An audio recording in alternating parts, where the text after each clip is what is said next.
हम थोड़ी देर के लिए जनवरी 2022 में वापस चले जाते हैं। इमरान खान इस वक्त वजीर आजम थे। कौमी असम्बली में इनकी 125 नशिस्तें थीं और ये सेनेट में 24 अरकान के साथ पहले नंबर पर थे। पंजाब, केपी, आज़ाद कश्मीर और गिलगित बल्तिस्तान में इनकी हुकूमतें थीं। फौज इनके पीछे खड़ी थी। मियां नवाज शरीफ लंदन में बैठे थे। पीटीआई के कारकुन इनके फ्लैट के नीचे खड़े होकर इन्हें रोजाना गालियां देते थे और ये बाहर निकलने के काबिल नहीं थे। मियां शहबाज शरीफ, हमजा शहबाज, सुलेमान शहबाज और मरियम नवाज मुकदमे भुगत रहे थे। नून लीग की बाकी क़यादत भी एक अदालत से दूसरी में धक्के खा रही थी। आसिफ अली जरदारी और बिलावल भुट्टो भी मुकदमों के साथ कराची में बैठे थे। पीडीएम टूट चुकी थी। मौलाना फजलुर रहमान डेरा इस्माइल खान तक महदूद थे। पाकिस्तान की इकॉनमी कदरे मजबूत थी। मालियाती ज़खायर $17 बिलियन थे। डॉलर की वैल्यू 176 रुपए थी। एक्सपोर्ट्स $30 बिलियन से जायद थी और स्टॉक एक्सचेंज 45,500 पॉइंट्स थी। लेकिन फिर तहरीक अदम एतमाद आ गई। इत्तेहादी जमातें हुकूमत का साथ छोड़ गईं और पीटीआई के 22 अरकान ने पार्टी छोड़ने का ऐलान कर दिया।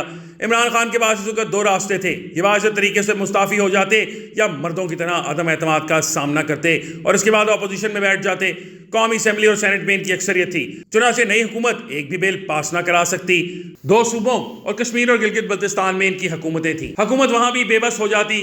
पीडीएम मुख्तलिफ मफादात की पार्टियों का मुरब्बा थी। ये लोग भी एक दूसरे के साथ ज्यादा अरसा नहीं चल सकते थे और यूं 2-3 माह में इमरान खान दोबारा वजीर आजम बन जाते।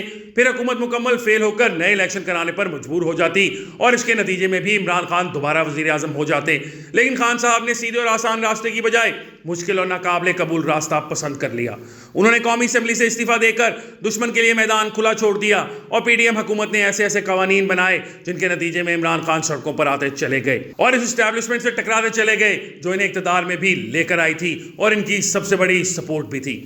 खान ने फिर पंजाब और केपी में हुकूमतें तोड़ दी और आखिर में 9 मई भी करवा दिया और इस खेल में पीडीएम तगड़ी होती चली गई और इमरान खान और उनकी पार्टी मुश्किलात में फंसती चली गई।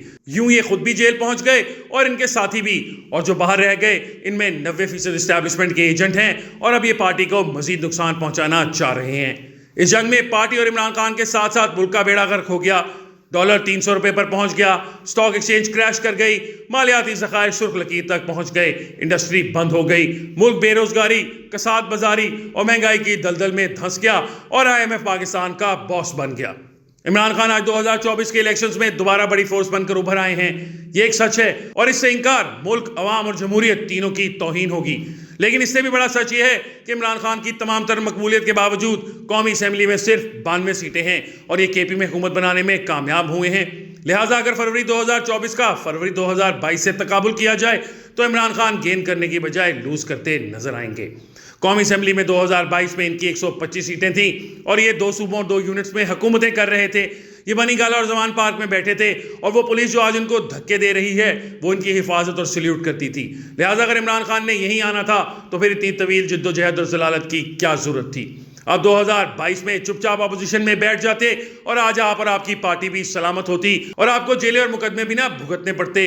आज एस्टैब्लिशमेंट आपके खिलाफ ना होती और आपके साथियों को मुकदमे और मारें भी ना सहना पड़ती। लिहाजा सवाल यह है, आपको इस सारे खेल का अमली तौर पर क्या फ़ायदा हुआ? क्या खौफ की जंजीरें टूट गईं? क्या हकीकी आज़ादी मिल गई और क्या हम गुलामी से निकल आए?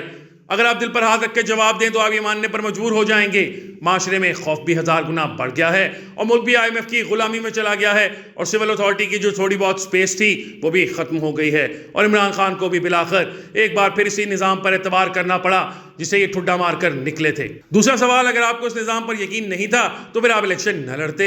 आप ले आते अवामी इनकलाब और तोड़ देते खौफ और जुल्म की जंजीरें।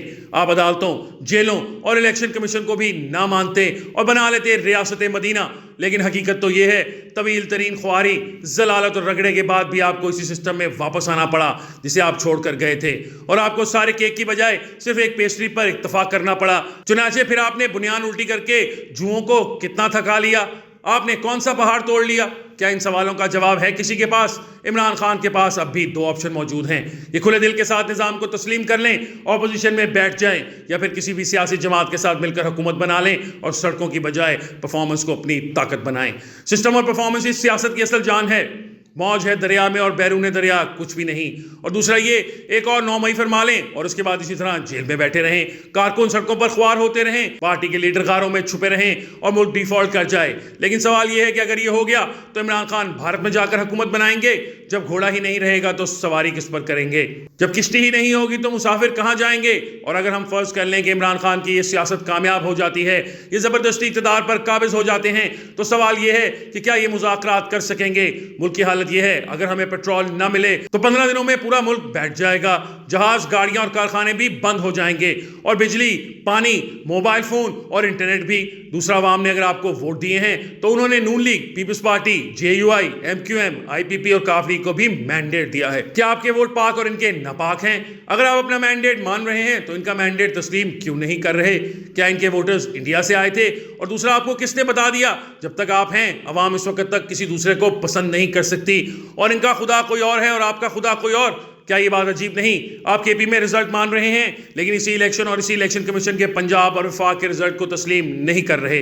आप पीपल्स पार्टी और नून लीग की क़यादत को नहीं मानते, मगर इनके ट्रेन परवेज इलाही और शाह महमूद कुरैशी आपके वाइस चेयरमैन और सदर हैं, और आज भी आपकी आधी पार्टी इन चोर पार्टियों के लोगों पर मुश्तमिल है। चुनाचे आपके पास अब सिर्फ एक ही ऑप्शन है, आप सिस्टम को मान लें और अंदर से तब्दीली लेकर आएं, वरना आप इसी तरह सड़कों पर बैठे रहें और अपनी और मुल्क की मजीद मत मार लें। मेरा ख्याल है इमरान खान को अब हालात को समझना चाहिए, इन्हें भी अब इदराक हो जाना चाहिए कि नफरत का झंडा नीचे करें, KP में हुकूमत बनाएं और अली अमीन गंडापुर की जगह कोई जीता जागता पढ़ा लिखा और समझदार शख्स लेकर आए जो आवाम का मुकद्दर भी तब्दील करे और आपके एस्टैब्लिशमेंट के साथ ताल्लुकात भी बेहतर बना दे। अब अगर इस बार भी वहां कोई उस्मान बुज़दार प्लस ले आए तो मुल्क का मजीद बेड़ा गर्क हो जाएगा और आप और एस्टैब्लिशमेंट के दरमियान दूरियां बढ़ जाएंगी। दूसरा, अगर आपने हालात की नज़ाकत को न समझा तो आप अपने 92 अरकान से भी जाएंगे। इनमें से 50 लोग कमज़ोर हैं, ये अब तक पार्टी में इसलिए बैठे हैं कि रियासत इमरान खान को सिस्टम में हिस्सा देकर इंगेज करना चाहती है। PTI को उस मौके का फ़ायदा उठाना चाहिए।